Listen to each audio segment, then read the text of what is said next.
My lord, এটি একটি স্বাভাবিক ঘটনা না, শুধু একটা আগুনের ঘটনা না। এই মেয়েটা যতদিন ঢাকা মেডিকেলে কষ্ট পাচ্ছিল, সারা বাংলাদেশের মানুষ কষ্ট পাচ্ছিল। সে হয়তো আজকে বিদায় নিয়েছে, কিন্তু এই কষ্টটা এখনো রয়ে গেছে। একজন, যেখানে আমরা পত্রিকার রিপোর্টে দেখেছি যে এখানের মধ্যে একজন অধ্যক্ষ জড়িত, এখানে রিলিজিয়াস সেন্সিটিভিটি আছে, এখানে বিভিন্ন দলের লোকজনের ইনভলভমেন্ট আছে।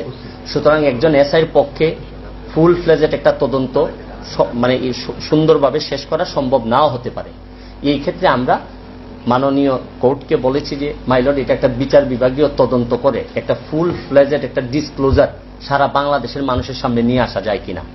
মাননীয় আদালত তখন আমাদেরকে বললেন যে আমরা সমানভাবে আপনাদের মতো ব্যথিত, আমরা কোনোভাবেই চাই না যে এটা সাগর রুনির মতো অথবা এই চিটংয়ের চট্টগ্রামের মিতু অথবা কুমিল্লার তনুর মতো যেন মামলাটা হারাই না যায়।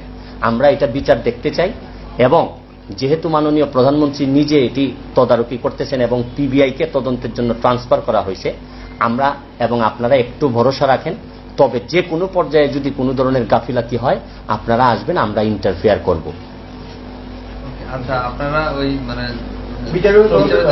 কেন চাই বিচার বিভাগীয় তদন্তটা যে কারণে চেয়েছি আমরা, এখন এইরকম একটা সেন্সিটিভ ঘটনা যেখানে আপনি একজন মাদ্রাসার অধ্যক্ষ জড়িত, এবং আবার খেয়াল করে দেখেছেন কিনা যে মাদ্রাসার অধ্যক্ষর পক্ষে আবার একটি মিছিলও হয়েছে যে তার মুক্তির জন্য। আবার বলা হচ্ছে যে বিভিন্ন দলের লোকজন তাকে সাপোর্ট করতেছেন এই মাদ্রাসার অধ্যক্ষকে।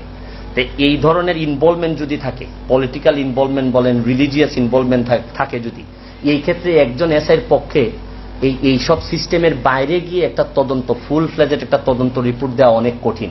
এবং আমি ভাবতেছি বা আমরা মনে করতেছি যে এই মামলাটা অন্তত, এই যে নুসরাত জাহানের মামলাটা যদি একদম ফুল ফ্লেজেড পরিপূর্ণ একটা তদন্ত রিপোর্ট বাংলাদেশের মানুষের সামনে না আসে, তাহলে ন্যায় বিচার বলে কিছু আসলে থাকে না।